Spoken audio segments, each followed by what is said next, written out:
ഹരേ കൃഷ്ണ.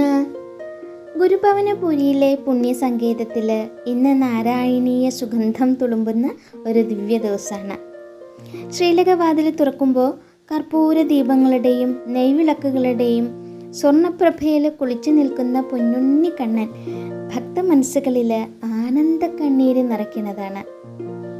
ഇന്ന് ഭഗവാന് സവിശേഷമായ പൂജകളോടൊപ്പം അതിമനോഹരായ കളഭാഭിഷേക അലങ്കാരവുമാണ് സമർപ്പിച്ചിരിക്കുന്നത്. പൂർണ്ണമായും ചന്ദന കളഭത്തിൽ മുങ്ങി ദിവ്യാഭരണങ്ങളാൽ വിഭൂഷിതനായി അങ്ങനെ നിൽക്കുകയാണ് സച്ചിദാനന്ദ സ്വരൂപനായ നമ്മുടെ പൊന്നുണ്ണി. കളഭം എന്ന് പറയുന്നത് ജീവാത്മാവിൻ്റെ സമർപ്പണത്തെയാണ് സൂചിപ്പിക്കുന്നത്. അഹങ്കാരവും കാമക്രോധങ്ങളും ഒക്കെ അരച്ചെടുത്ത് ഭഗവത് പാദങ്ങളിൽ സമർപ്പിക്കുമ്പോൾ അത് ഭഗവാന് പ്രിയപ്പെട്ട അലങ്കാരമായി മാറുകയാണ്. ഇന്നത്തെ അലങ്കാരത്തിൻ്റെ ഏറ്റവും വലിയ സവിശേഷത എന്ന് പറയുന്നത് ഭഗവാന്റെ ആ നിൽപ്പ് തന്നെയാണ്.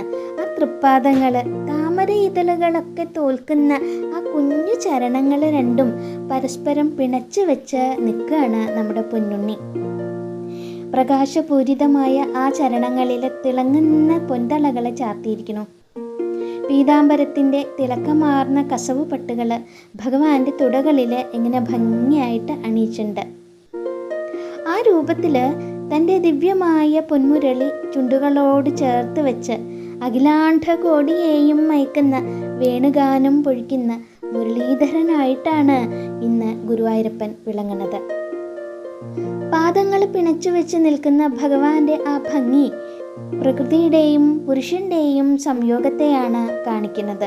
ഐഹികമായ ചിന്തകളിൽ നിന്ന് മനസ്സിനെ മാറ്റി ഭഗവാന്റെ തൃപ്പാദങ്ങളിൽ അങ്ങോട്ട് ഉറപ്പിക്കുക അല്ലെങ്കിൽ പിണച്ചു വയ്ക്കുക എന്നുള്ള ധ്യാനാവസ്ഥയെയാണ് ആ പാദവിന്യാസം നമ്മളെ ഓർമ്മിപ്പിക്കുന്നത്. വേണുഗാനം എന്ന് പറയുന്നത് ജീവന്റെ പ്രാണസ്പന്ദനമാണ്. ഭഗവാന്റെ അരക്കെട്ടിൽ കിലുങ്ങണ പൊൻകിങ്ങിണിയുണ്ട്. മാറിടത്തിൽ തിളങ്ങുന്ന മാങ്ങാമാലയും നടുവിലായിട്ട് വലിയൊരു പതക്കവും ചാർത്തിയിരിക്കുന്നു. കഴുത്തിനോട് ചേർന്ന് വട്ടത്തിലുള്ള വിശേഷപ്പെട്ട സ്വർണ്ണമാലകൾ ചാർത്തിയിരിക്കുന്നു. ഭഗവാന്റെ കൈകളിലും തോളുകളിലും സ്വർണ്ണവളകളും തോളുവളകളും ഒക്കെ ശോഭിക്കുന്നുണ്ട്. ആ തിരുമുഖത്തേക്ക് നോക്കി നോക്കൂ. ചുണ്ടുകളിൽ വിരിയുന്ന മന്ദഹാസം, പ്രപഞ്ച ദുഃഖങ്ങളെ മുഴുവൻ അലിയിച്ചു കളയുന്ന ആ പൊന്മന്ദഹാസമുണ്ട്. കാതുകളിൽ ചെവിപ്പൂക്കളും നെറ്റിത്തടങ്ങളിൽ ചന്ദനത്തോടൊപ്പം തിളങ്ങുന്ന സ്വർണ്ണഗോപിയും ചാർത്തി സർവാലങ്കാര വിഭൂഷിതനായിട്ട് നമ്മുടെ പൊന്നുണ്ണി കണ്ണൻ ഉണ്ണിനായകനായിട്ട് ഇങ്ങനെ പുഞ്ചിരി തൂകി നിൽക്കുകയാണ്.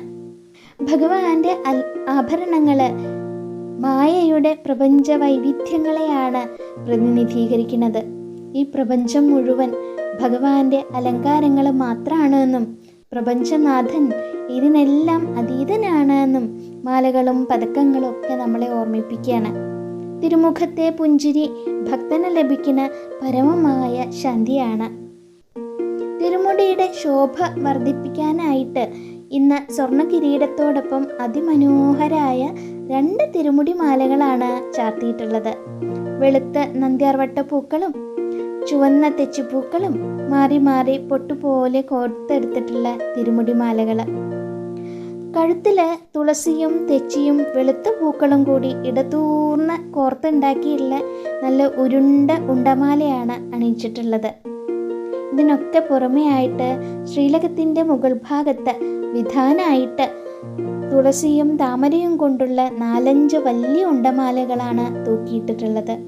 കണ്ണന് ഏറ്റവും പ്രിയപ്പെട്ട തുളസി ദളങ്ങൾ ശ്രീലകം മുഴുവൻ ഇങ്ങനെ സുഗന്ധപൂരിതാക്കുകയാണ്. തുളസി എന്ന് പറയുന്നത് ഭക്തിയുടെയും താമര ജ്ഞാനത്തിൻ്റെയും പ്രതീകമാണ്. വെളുത്ത പുഷ്പങ്ങൾ സത്വഗുണത്തെയും ചുവന്ന തെച്ചിപ്പൂക്കൾ ഭഗവാന്റെ ലീലകളോടുള്ള പ്രേമത്തെയുമാണ് കാണിക്കുന്നത്. ഈ പുഷ്പങ്ങൾ നമ്മുടെ ഹൃദയത്തിലെ സദ്വിചാരങ്ങളായിട്ട് ഭഗവാന് സമർപ്പിക്കണം എന്നുള്ളതാണ്. മൊഴിക്കും ഉൾക്കാമ്പിനും എത്തിടാത്ത കൊഴുത്ത കണ്ണൻ്റെ പാതാരവിന്ദം എന്ന് നമ്മൾ ഒരു പ്രാർത്ഥനയുണ്ടല്ലോ, അതുപോലെ ആ തൃപ്പാദങ്ങളിൽ നമുക്ക് അഭയം പ്രാപിക്കാം. വാക്കുകൾക്കോ ചിന്തകൾക്കോ പൂർണ്ണമായി ഗ്രഹിക്കാൻ കഴിയാത്ത ആ പരബ്രഹ്മരൂപം നമ്മുടെ കണ്ണുകളിൽ എന്നും തെളിഞ്ഞു നിൽക്കട്ടെ എന്നാണ്. ഭൗതികമായ ആഗ്രഹങ്ങളെല്ലാം മാറ്റിവെച്ച് കൃഷ്ണ എന്ന രണ്ടക്ഷരം മാത്രം ഉരുവിട്ടുകൊണ്ട് ആ സച്ചിദാനന്ദ വിഗ്രഹത്തെ നമുക്ക് മനസ്സിൽ ധ്യാനിക്കാം. നെയ്വിളക്കിൻ്റെ പ്രഭയിൽ തിളങ്ങുന്ന ആ തിരുമുഖം നോക്കി നമുക്ക് നാരായണനാമം ജപിക്കാം. ഭഗവാൻ ഭക്തരെ അനുഗ്രഹിക്കാനായിട്ട് മാത്രമാണ് ഈ രൂപത്തിൽ ഇങ്ങനെ നമ്മളെ കാത്തു നിൽക്കുന്നത് എന്നുള്ളതാണ്. നമുക്ക് സർവസ്വവും ആ പാദങ്ങളിൽ സമർപ്പിച്ച് നാരായണനാമം ജപിക്കാം. നാരായണ നാരായണ നാരായണ കൃഷ്ണ ഗുരുവായൂരപ്പ.